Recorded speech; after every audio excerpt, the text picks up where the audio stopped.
Alrighty, hello my lovely algebra students. I hope you are doing well and enjoyed the long weekend. This video is all about factoring quadratic equations. If you have not already watched the video related to multiplying binomials, I suggest you watch that first before doing this because it builds off of that, okay? So factoring quadratic equations. And we're going to use this method that I talk about today when we have a equals 1. So what I mean by that is our standard form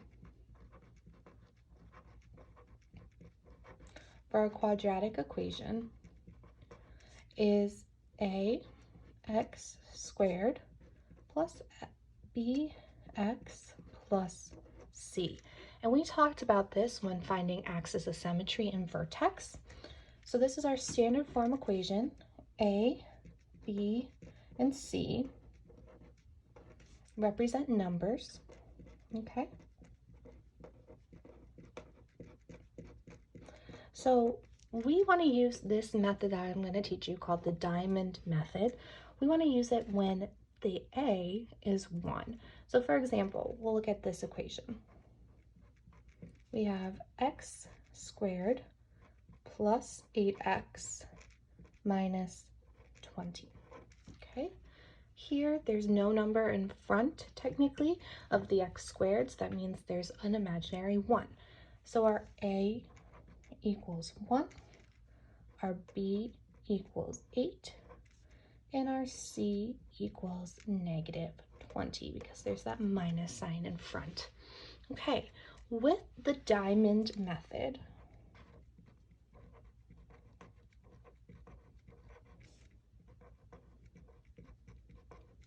you need to know your A, B, and C, okay?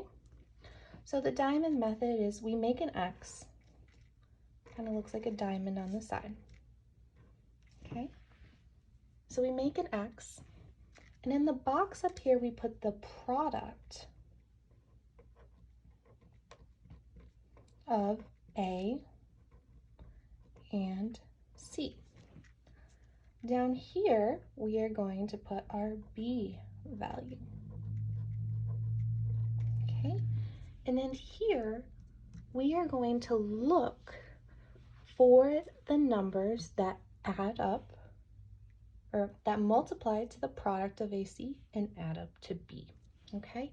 So the whole idea behind the diamond method is to find the solutions or where the graph crosses the x-axis, and this is how you can do it, okay? So product of A and C, so we know A is 1, C is negative 20, so that must be negative 20. Our B value is 8. So we need to start thinking of the factors of negative 20.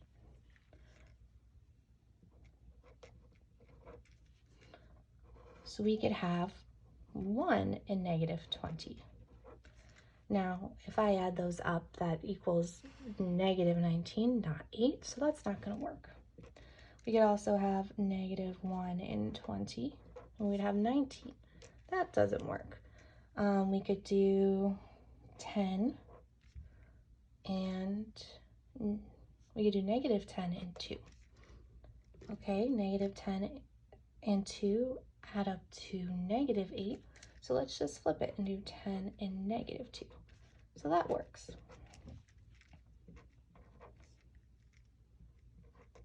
Okay. So we found by filling in these the factors of this quadratic equation. So we're going to take these two numbers and plug them into this form. It's always x parentheses, x parentheses, and we substitute in our numbers. So plus 10 and minus 2 equals 0. Okay. We then need to set both of these factors equal to 0. Okay. So x plus 10 equals 0 and x minus 2 equals 0. We then solve for x, and those are our solutions. So to solve for x here, I need to subtract 10. And what I do to one side of the equation, I have to do to the other. My 10s go away, and I'm left with x equals -10. Here I need to add 2 to both sides. When I do that, I'm left with x equals 2. So our solution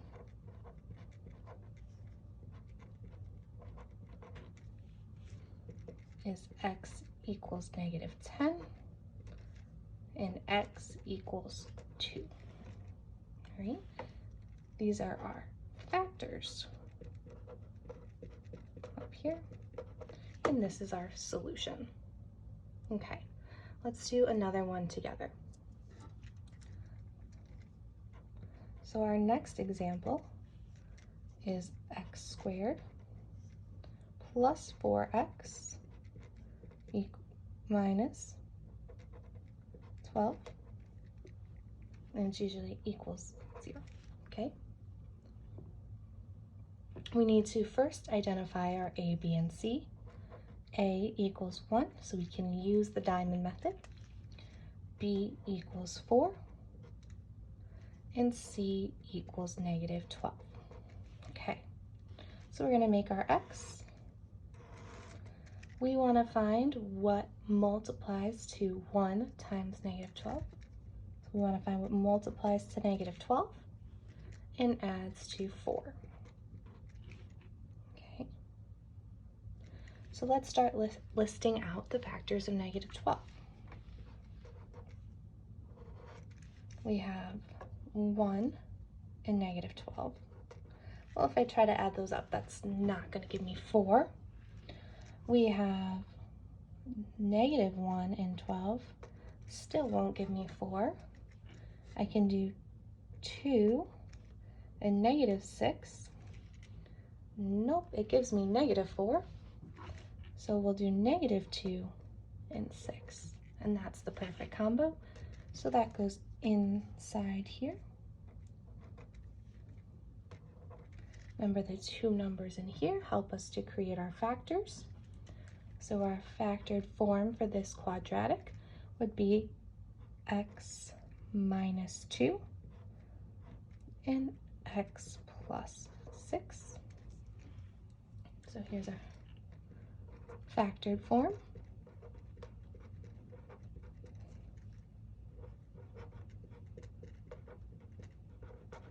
Okay. To find our solution, we set both of our factors equal to 0.